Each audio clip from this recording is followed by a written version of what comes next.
ګران لیدونکو یو ځل بیا په خیر راغلاست. ډاکټر صاحب محترم، اوس راځو دې ته چې د موقتي میتودونو په اړه یادونه وکړئ چې هغه کوم موقتي میتودونه دي او د کوم څخه زیات استفاده په حساب کېږي؟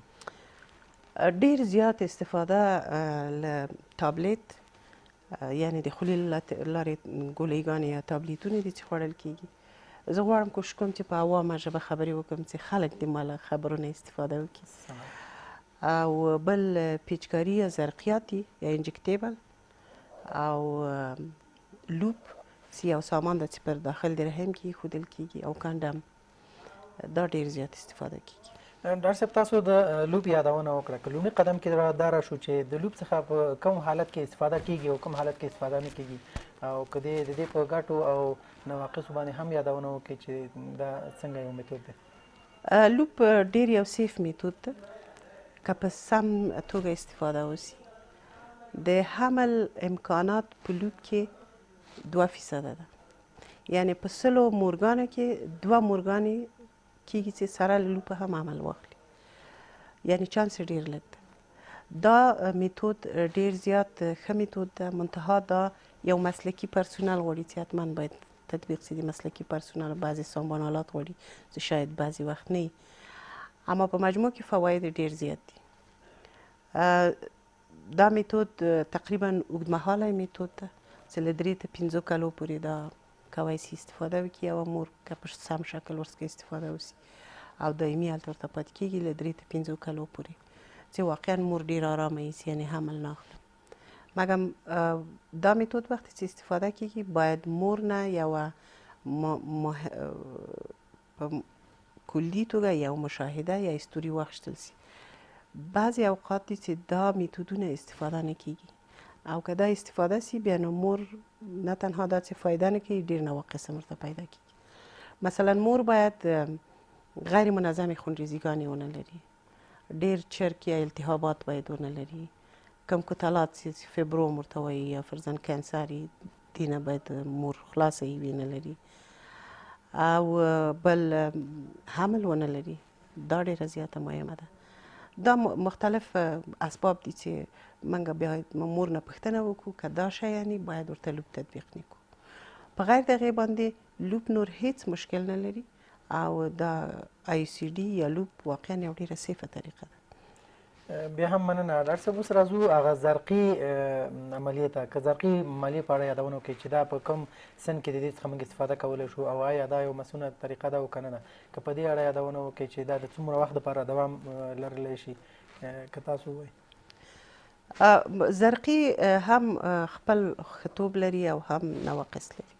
ښه یې واقعا ډېر ده ځکه چې دا په اوږدمهالې توګه استعمالیږي. مثلا په اوږدمهالې نه خو تقریبا 3 میاشتې 2 میاشتې کولی سي د 3 میاشتې پس دغسې دا سن و سال نه لري، په هر سن کې دا استفاده کېدلی سي.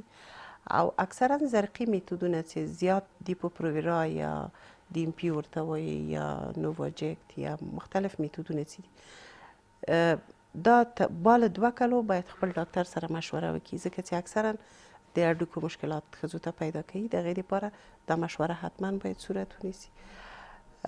ډېر زیات سیف میتود او کولی سي خویندې په هر سن کې په هر وخت کې دا منظما هر 3 میاشتې باید پیچکاري کړي او خپل موظف ډاکټر ته ورسي څو چې کوم مشکلات ورته خلقیږي یا به خپل میتود ته تغییر ورکوي یا به هغه تداوي کوي. ډاکټر صاحب داسې ما اورېدلي دي او بعضې صحي دغه کې هم لوستلي دي چې دغه میتود د زرقي میتود چې کوم دی په کله چې د یو ښځې عمر زیاتېږي 40 کلنۍ ته رسېږي یا مثلا 42 کلنۍ د دې نه عمر پورته ځي، که چیرې د زرقي میتود څخه استفاده کوي ممکن وایي دې ته یو چاغوالی پیدا شي، همدارنګه کیدای شي وایي دوی ته د وینې لوړ فشار پیدا شي.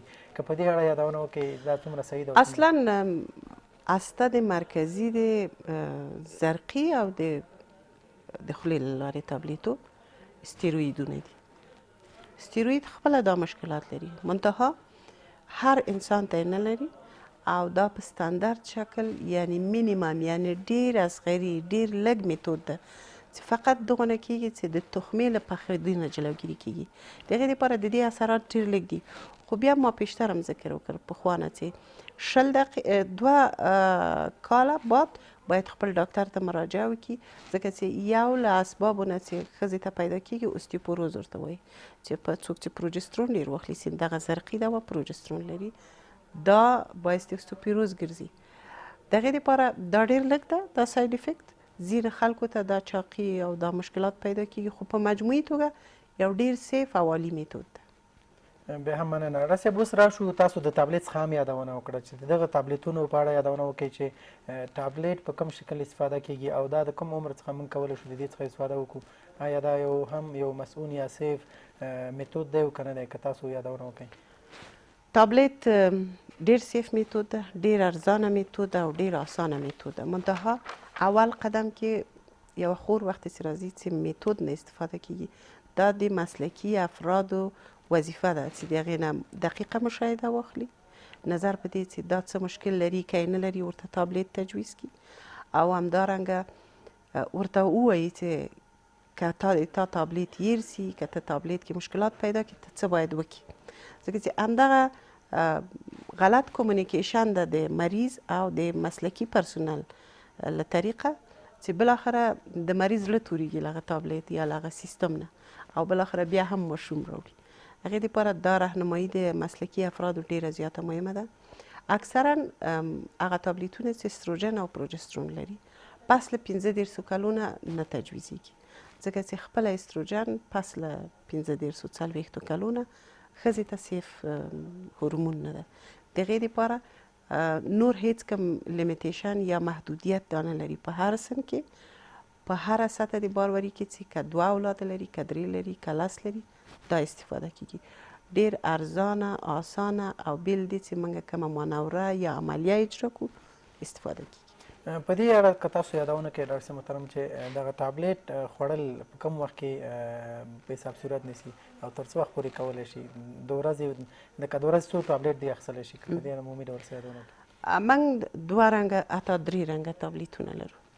یو تابلیت دی چې استروجن او پروجسترون لري، یو تابلیت چې تنها پروجسترون لري او یو امرجنسي کانتراسپشن یا عاجل ضد حمل تابلیتونه دي. هغه تابلیتونه چې استروجن او پروجسترون لري له اول ورځې د جامو نه شروع کیږي او په منظم شکل باندې هره شپه استفاده کیږي. کومه شپه که د کومې خور له یاده وځي کولی شي چې سهار یو دانه واخلي او که بله شپه راپیاد ورته چې د ما خو تابلیت له یاده وتلی کولی شي چې په هغې شپه باندې 2 واخلي. ولی هغه تابلیتونه چې تنها په نام د مینی پیل دي او تنها پروجسترون لري دا زیات هغو خویندو ته چې نه کولی شي استروجندار تابلیتونه واخلي، فرضاً ډېر جګ فشار لري، فرضاً چاقي لري، میګرن یا نیم سري لري، چې هغه تابلیتونه نه اخیستی شي او دا تنها اخلي او یا دا چې شیدې ورکوي، دا باید له اولې ورځې د جامو نه په معین ساعت باندې په معینه ورځ باندې شروع شي، د هغې ساعت نه بیا تغییر ونه کړي. په طور د مثال یوه خور په اوله ورځ د عادت ماوار په 8 بجو د ورځې تابلیت شروع کوي، هره ورځ به یې په 8 بجو خوري. که یې په 10 وخوړل بیا نو دا حمل اخلي. او یو امرجنسي کانتراسپټیو دی چې هغه هم ترکیب ده د استروجن او پروجسترون او دا یو تابلیت ده. دا کله چې کم په عاجل شکل کومه اشتباه صورت ونیسي او څوک ونه غواړي چې عمل واخلي بیا یو تابلیت ته سنګل دوز یو تابلیت اخلي. ولې تاثیر تر 2 ساعتو ده. که پس له هغې نه تابلیت وخوري یعنې دا یو تابلیت بیا نو د حمل جلوګیري نه کولی شي. کورمدان ډاکټر صاحب اوس راځو اکثره میندې هغه میندې چې خپل کوچني ماشوم ته شیدې ورکوي آیا دوی د تابلیت څخه استفاده وکړي دوی ته کوم زیان خو نه رسوي؟ آیا دوی دغه تابلیت څخه استفاده وکړي او که ونه کړي او یا نه دا چې کوم بل میتود څخه استفاده وکړي؟ اکثرا هغه خویندې چې شیدو نه شیدې ورکوي ماشوم ته که د لوپ لپاره یا د آی سی ډي که د پیچکاري یا د دیپوپروویرا لپاره کوم کانتر اندیکیشن ونه لري یا امپلانت یا هغه روډونه چې دلته د بازو کې غرسیږي دې ته کوم کانتر اندیکیشن یا عدم استطباب ونه لري نو هغه ډېر سیف میتودونه دي ورته ځکه چې هغه اسانه دي ارزانه دي او کولی شي ډېر ښه ارامه استفاده ترې وکړي. خو که هغو کې داسې چې دا خور نه کوی سي چې لوپ استفاده کړي چې قبلا مې درتل چې په کوم حالت کې موږ استفاده نه کوی سو یا تابلیت نه استفاده نه کوی سي بیا کولی سي چې هغه تابلیتونه چې مخکې هم ذکر ما وکړه چې په معین ساعت په معینه ورځ استفاده ترې کېږي چې تنها پروجسترون ده چې نه یې شیدې کموي او نه دا بارداره کېږي. بیا هم مننه ډاکټر صاحب، لکه څنګه چې عملا ما ته یو چا شکایت وکړ، هغوی ما ته دا یادونه وکړه چې سره له دې چې ما دغه ټابلیټ راوړي و خپل مېرمن ته مې ورکړی، بیا هم هغوی حمل واخیسته و. د دې عمده علت څه شی دی؟ وایي ټابلیټ موږ نه دي قضا کړي او دغه کړي. که په دې اړه تاسو یادونه وکړئ چې د دې عمده علت به څه شی؟ آیا د ټابلیټ کیفیت خراب و او که نه کوم بل مشکل به دې سره و؟ بعضې وخت ویلي دي د ټابلیټ کیفیت تاریخ ډېر زیات مهم ده چې بیا تاریخ یې وګوري چې اکسپایر نی، یعنی هغه تاریخ چې دا ته هغه وخته کار کوی سي هغه حتما باید وکتل سي، ممکن تاریخ یې تیر سوی. بیا هم مننه ډاکټر صاحب، که چیرې په آخر کې کوم پیام لرئ نو د تلویزیون ټولې کمرې ستاسو په اختیار کې دي، مهرباني. تشکر ډیر زیات.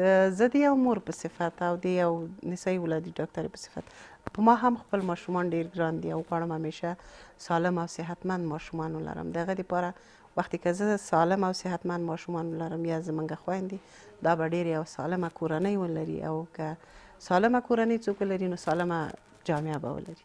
د هغې دپاره زه دوی نه خواهش کوم چې حتما دوی د خپل د ماشومانو منځ کې یو مسافه باید راوړي او دوی په همدغه ترڅ کې چې یا شیدې ورکوي یا دا چې بارداره کیږي حتما باید یو مسلکي افرادو ته لکه قابله او ډاکټر مراجعه وکړي مخکې له دې نه چې بارداره سي، د بارداري وخت کې، د ولادت وخت کې او پس له بارداري نه، ځکه چې دا لکه یو زنځیر په یو بل نښتي دي.